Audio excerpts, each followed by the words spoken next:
It is good to come together for the purpose of co-creating. Do you agree? Yes. You're knowing what you're wanting.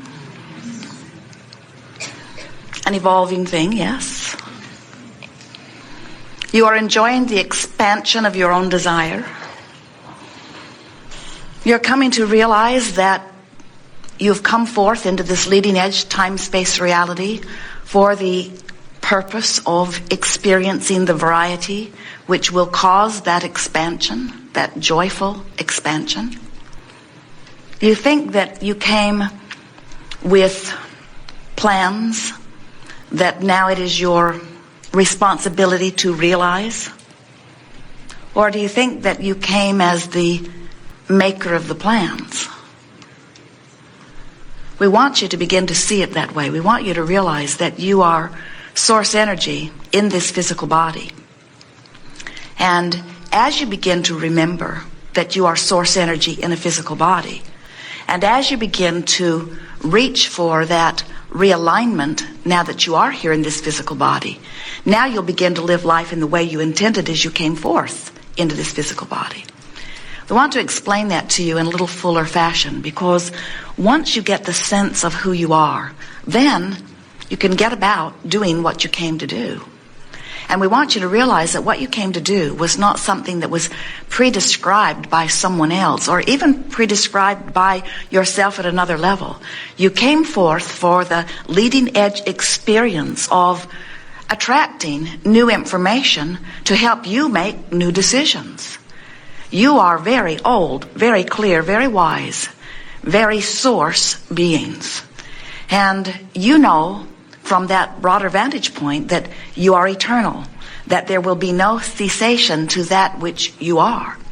And so you continue to approach life from that eternal stance, from that understanding that you'll never get it done and that you cannot get it wrong, but that it is extremely exhilarating to live life. From your broader vantage point, we're talking about the non-physical part of you, the inner being part of you, or the soul part of you, or the God force part of you.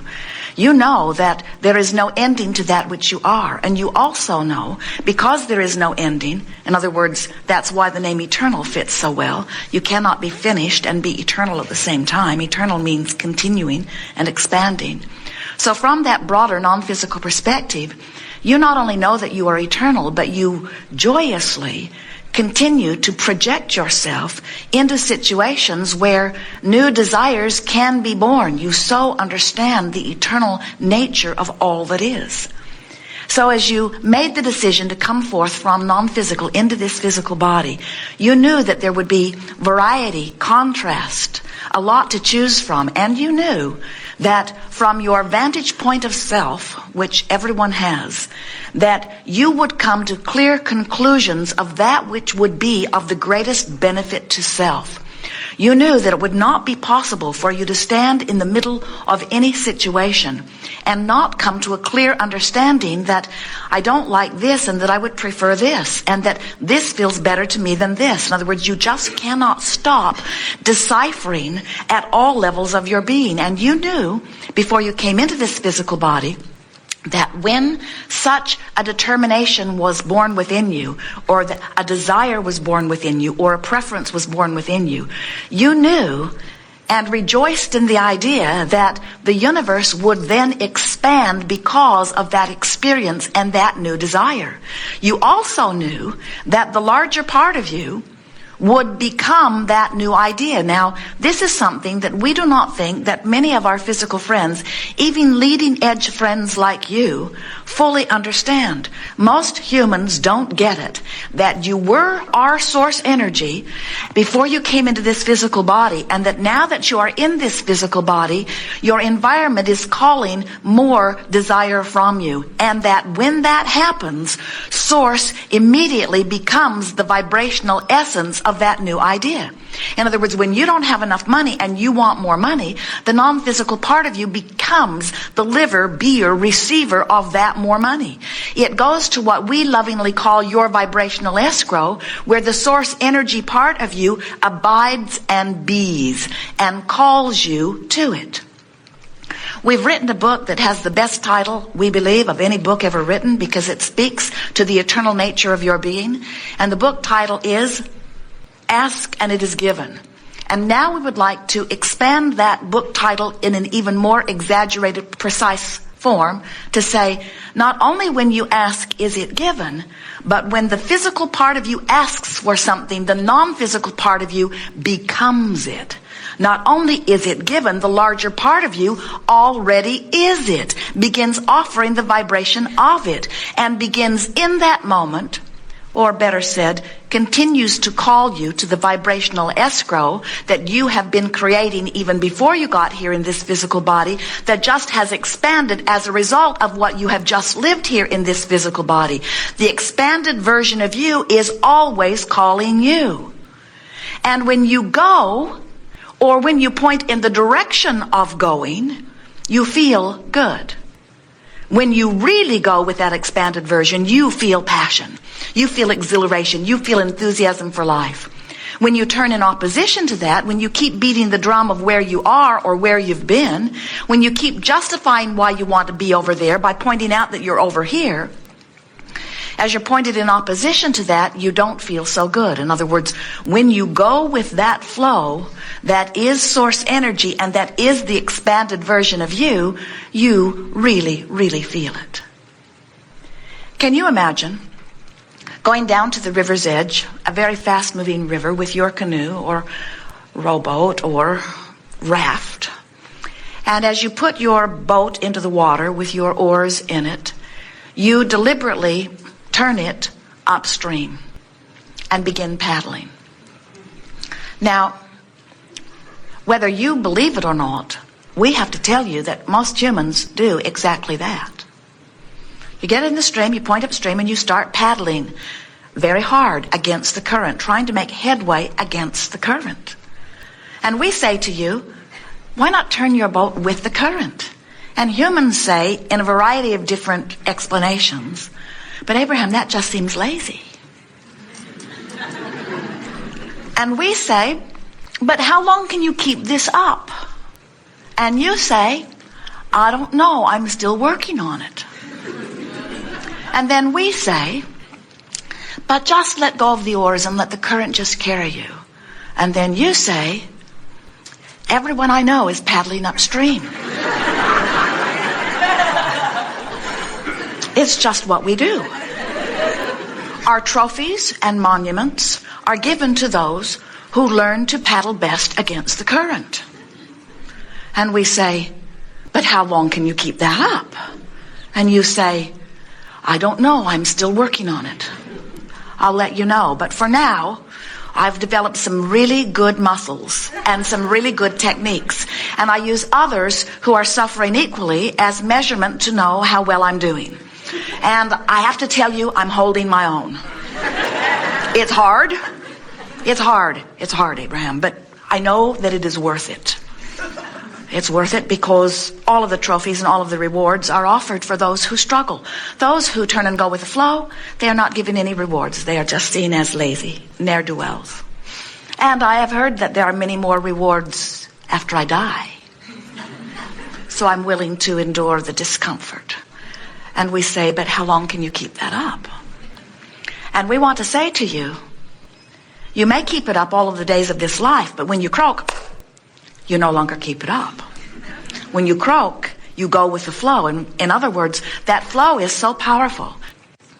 As Jerry and Esther are traveling about, they are using navigational systems. You may be too.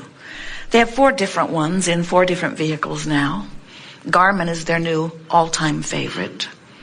But all of them are based upon the same principle of 2 points of relativity.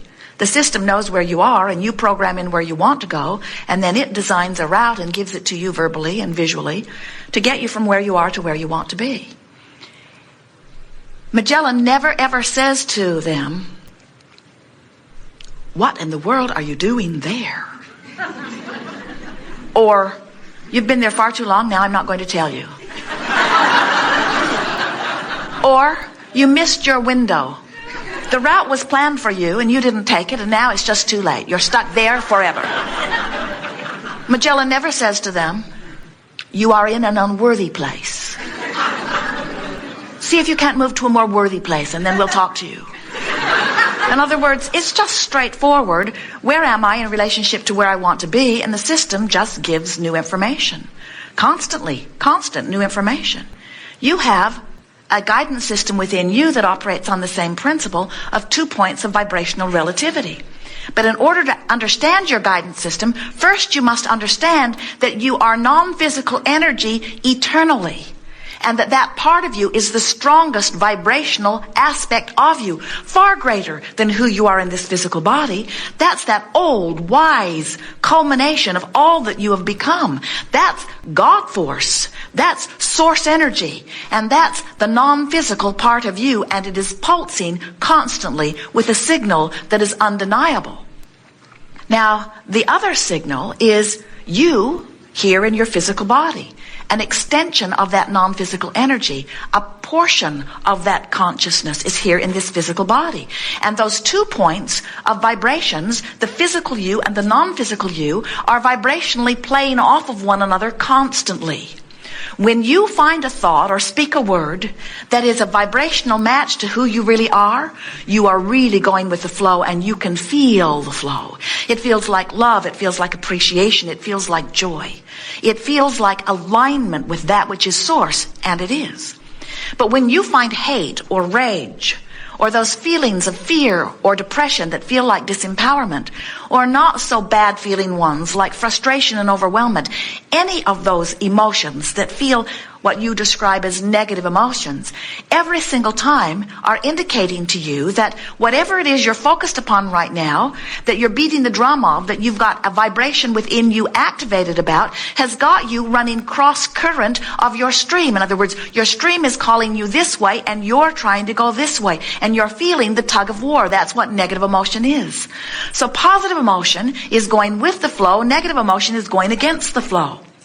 So then our physical friends say, oh, well, if that's true, Abraham, then it would behoove me to stay up here in these high-flying, good-feeling emotions. I should be in love and appreciation all the time. And we say, it's nicer when you're there. But we don't want to say you should be there all the time, because you came deliberately into this physical environment to explore contrast in order to give birth to new desires. And when you're knowing what you don't want, that's when you're most clearly knowing what you do want. But while you're knowing what you don't want, you're not feeling that good. So what we really want you to get from this is not that we are asking you to work your way up this emotional scale where you are abiding only in joy and appreciation, although we want that for you. That feels best of all to you. What we really are asking of you is that you just have a sense of whether you're pointed against the current or with the flow, against the flow or with the flow. Sometimes as we talk about this emotional guidance scale, and we talk about how on the end that feels lovely, appreciation and love and joy and passion, there is your perspective or your perception of utter empowerment. On the other end of the scale that feels so awful, where fear and depression are the dominant vibrations all the way to the end, that is your perspective or your perception of complete disempowerment. And we want you to realize that there is something in between. In other words, many more words than we could offer if we spoke all day about the various places that you might be hanging out temporarily or even longer along this emotional scale. While of course it feels better to feel the best and it feels terrible to feel the worst, what we want you to hear from us today is that since this stream is going, in the moment that you just stop pushing this way, just let go of your oars. That's all you have to do. The stream will turn you and begin to carry you. And that is the moment of relief. And that moment of relief is all you're looking for. You could be close to appreciation and turn into relief. You could be in frustration, overwhelmment, and turn and find relief. You could be in anger or revenge and turn and find relief. You could be in absolute fear or despair and turn and find relief. And it's that relief factor we want you to find, because the stream, once you get turned, will take care of everything else. From your point of view, no matter where you are, no matter what you're doing, no matter who you're interacting with, if you will understand that where you stand right now, you really only have two choices: worse or better. Worse or better. Relief or not relief.